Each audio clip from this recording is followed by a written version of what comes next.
ગુજરાત કોંગ્રેસ પ્રદેશ પ્રમુખ અમિત ચાવડા અને તુષાર ચૌધરીની ઉપસ્થિતિમાં કરજણ શહેરમાં જન આક્રોશ યાત્રાનું આયોજન કરાયું।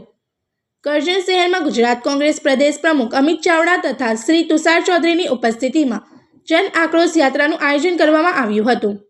આ યાત્રા દ્વારા મોંઘવારી, બેરોજગારી, ખેડૂતોની સમસ્યાઓ તેમજ જનતાને અસર કરતી વિવિધ મુદ્દાઓ અંગે લોકોમાં જાગૃતિ લાવવાનો પ્રયાસ કરવામાં આવ્યો હતો। જન આક્રોશ યાત્રા દરમિયાન કોંગ્રેસના કાર્યકરો, આગેવાનો અને મોટી સંખ્યામાં નાગરિકો જોડાયા હતા। યાત્રા શહેરના મુખ્ય માર્ગો પરથી પસાર થઈ અને અંતે સભા યોજાઈ હતી। આ અવસરે અમિત ચાવડાએ પોતાના સંબોધનમાં જણાવ્યું હતું કે જનતાની સમસ્યાઓને લઈને કોંગ્રેસ સતત અવાજ ઉઠાવતી રહેશે। સાથે તુષાર ચૌધરીએ પણ વર્તમાન પરિસ્થિતિ અંગે સરકાર પર આક્ષેપો કર્યા હતા। સમગ્ર કાર્યક્રમ શાંતિપૂર્ણ રીતે સંપન્ન થયો અને જનતામાં ઉત્સાહ જોવા મળ્યો। સરકારની જનવિરોધી નીતિઓ સામે ગ્રામજનો, ખેડૂતો, યુવાનો અને સામાન્ય નાગરિકોએ મોટી સંખ્યામાં હાજરી આપી સરકાર સામે રોષ વ્યક્ત કર્યો। આ યાત્રામાં કરજણ તાલુકા કોંગ્રેસ પ્રમુખ પિન્ટુભાઈ, શહેર કોંગ્રેસના હર્ષદસિંહ ગોહિલ સહિત કોંગ્રેસ કાર્યકરો અને સ્થાનિક રહીશો જોડાયા હતા। સાથે સમગ્ર ગુજરાતમાં ચાલી રહી છે, કેવો પ્રતિસાદ મળી રહ્યો છે? ગુજરાતની જનતાના અવાજને બુલંદ કરવા માટે, ગુજરાતની જનતાના હક અધિકારની લડાઈના સંકલ્પ સાથે આ જનાક્રોશ યાત્રાનો બીજો તબક્કો છે। હાગવેલથી મધ્ય ગુજરાતમાં યાત્રાની શરૂઆત થઈ અને આજે વડોદરા જિલ્લામાં પાદરા, સિનોર, કરજણ અને ડભોઈ યાત્રા જઈ રહી છે। ત્યારે સમગ્ર ગુજરાતના લોકો આજે એકી અવાજે કહી રહ્યા છે કે આ સરકારની ખેડૂત વિરોધી નીતિઓને કારણે ખેડૂતો બરબાદ થઈ રહ્યા છે। ત્યારે ખેડૂતોના સંપૂર્ણ દેવા માફ થવા જોઈએ। આજે ખાતરની તંગીને કારણે ખેડૂતો લાઇનમાં ઊભા રહે છે, કાળાબજારી થાય છે, તો એવા કાળા બજારીઓને ખુલ્લા પાડવા જોઈએ। દારૂ ને ડ્રગ્સને કારણે યુવાધન બરબાદ થાય છે।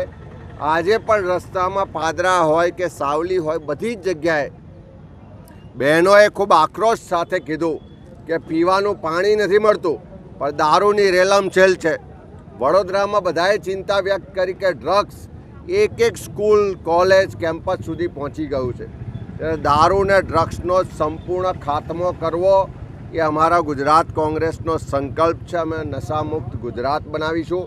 ફિક્સ પગાર, કોન્ટ્રાક્ટ ને આઉટસોર્સિંગ પ્રથા નાબૂદ કરવી છે। યુવાનોને એનો અધિકાર આપવો છે, કામદારોને એનો અધિકાર આપવો છે। જે ભાજપના મળતિયાઓ સરકારી તિજોરી લૂંટી રહ્યા છે, ખુલ્લામ ભ્રષ્ટાચાર કરી રહ્યા છે, એ ભ્રષ્ટાચારીઓને ખુલ્લા પાડવા છે। એ ભ્રષ્ટાચારીઓને જેલ ભેગા કરવા છે। એ મોરબીની ઘટના હોય, વડોદરામાં હરણી કાંડની ઘટના હોય કે ગંભીરા બ્રિજની ઘટના હોય, આ બધી જ દુર્ઘટનાઓમાં જે સરકારની ગુનાહિત બેદરકારી છે એના કારણે લોકોના જીવ ગયા છે। ત્યારે સરકારના ભ્રષ્ટાચારને, કમિશન રાજને ખુલ્લું પાડવું છે। પાદરામાં લોકોએ કીધું કે સ્ટ્રીટ વેન્ડર એક્ટ છે, નાના વેપારીઓ છે, લારી ગલ્લાવાળા છે, પાથરણાવાળા છે, નગરપાલિકા હેરાન કરે છે, પોલીસ હેરાન કરે છે। ત્યારે લોકો પર જે દમન થઈ રહ્યું છે, અન્યાય અત્યાચાર થઈ રહ્યો છે, એનો અવાજ બનવા માટે આ જનાક્રોશ યાત્રા લઈને નીકળ્યા છે। ખૂબ મોટી સંખ્યામાં લોકો જોડાઈ રહ્યા છે, સરકાર સામે લડાઈનું રણશીંગું ફૂંકી રહ્યા છે। હું ચોક્કસ કહું છું કે આ જનાક્રોશ યાત્રા જેમ જેમ આગળ વધી રહી છે, હજુ તો ઉત્તર ગુજરાત, મધ્ય ગુજરાત બીજો જ તબક્કો છે। આખું ગુજરાત ફરીશું ત્યાં સુધી ગુજરાતમાં પરિવર્તનનો સંઘનાદ आज गुजरात की धरती पर गुजरातियों करी बचाओ। इस वीडियो को लाइक करें, हमारे चैनल को सब्सक्राइब कर बेल आइकन जरूर प्रेस करें हमारी न्यू वीडियो सबसे पहले देखने के लिए।